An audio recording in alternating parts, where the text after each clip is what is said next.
Bonjour les Warriors, bienvenue sur votre chaîne préférée, Coach Afro. Nouvelle vidéo sportive. C'est le début de la Coupe du Monde et la République démocratique du Congo a fait une belle entrée en matière dans sa compétition. En effet, les Léopards ont arraché un précieux match nul contre la prestigieuse équipe du Portugal hier soir. Et nous pouvons féliciter les Congolais qui ont livré une prestation, somme toute, remarquable face aux stars du Portugal. Donc, la RDC compte un point comme le Portugal. La Colombie a gagné contre l'Ouzbékistan 3-1, donc qui est première de ce groupe K. Voilà le classement. J'ai regardé le match. Le moins qu'on puisse dire, les Léopards ont fait mieux que figurer. D'accord? On a eu peur à la 6e minute lors de l'ouverture du score du Portugal grâce à une jolie tête de Neves, le Parisien. À ce moment-là du match, je me suis dit, on va se manger une raclée. Car les Portugais ont marqué assez facilement, se sont joués de notre défense et Neves s'est retrouvé tout seul entre joueurs congolais. D'une belle tête, il a trompé notre gardien. Mais au fil du match, la RDC a commencé à mettre en place son jeu plutôt défensif et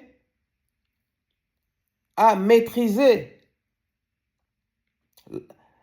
les Portugais qui ont eu la possession durant tout le match. On aurait même pu gagner ce match si on avait une attaque efficace. Et c'est ça notre premier problème. Le premier problème de notre effectif. On l'a déjà constaté que notre attaque manquait d'efficacité. Lors de la CAN, la Coupe d'Afrique des Nations, en Côte d'Ivoire, Cédric Bakambu avait déjà du mal à être clinique devant les buts. On l'a aussi constaté lors de la dernière CAN au Maroc. Ce problème offensif continue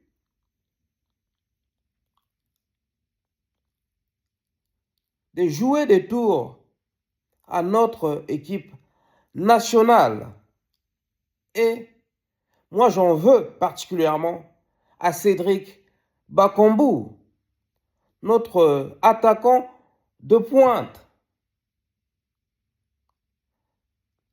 Lors du match contre le Portugal, ce dernier a eu 3 ou 4 grosses opportunités de marquer, mais comme à l'accoutumée, il n'a pas été efficace.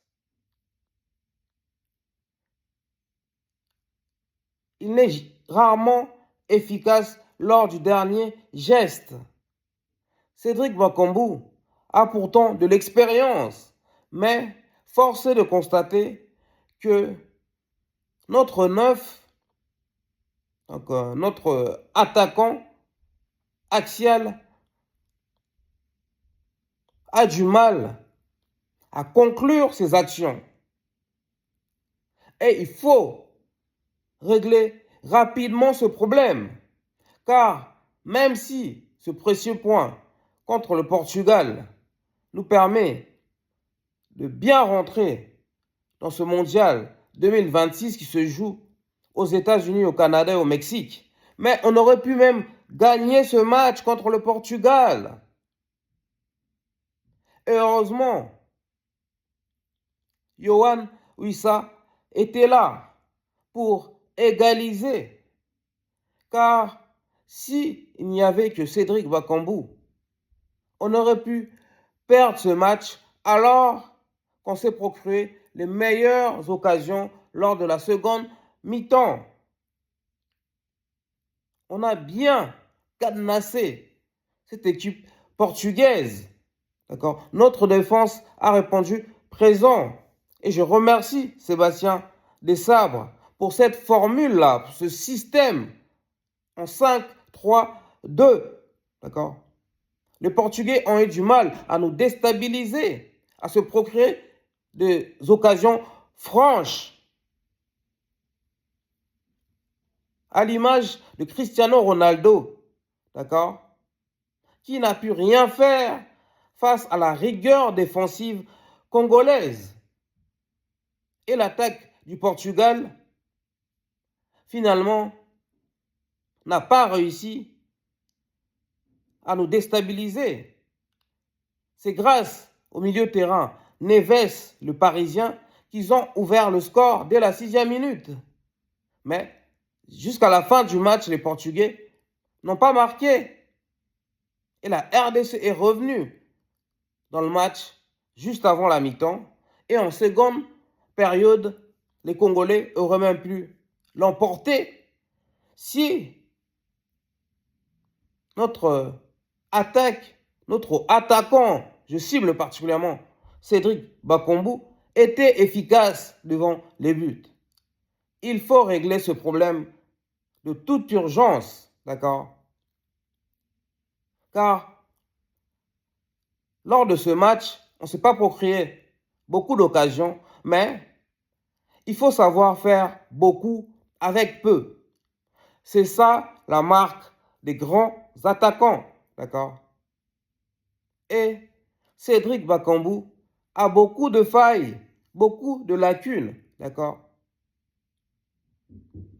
Le problème est que je ne vois pas qui peut le remplacer à l'attaque. Et je pense que c'est une bonne idée de jouer avec deux attaquants comme le coach l'a fait contre le Portugal. Heureusement, Yohan Wissa était là pour épauler Cédric Bakambu. Dites-nous ce que vous en pensez en fait de cette inefficacité de notre attaque. Qu'est-ce que le coach peut faire pour pallier ces lacunes offensives? Doit-on changer de système? Doit-on jouer en 4-3-3?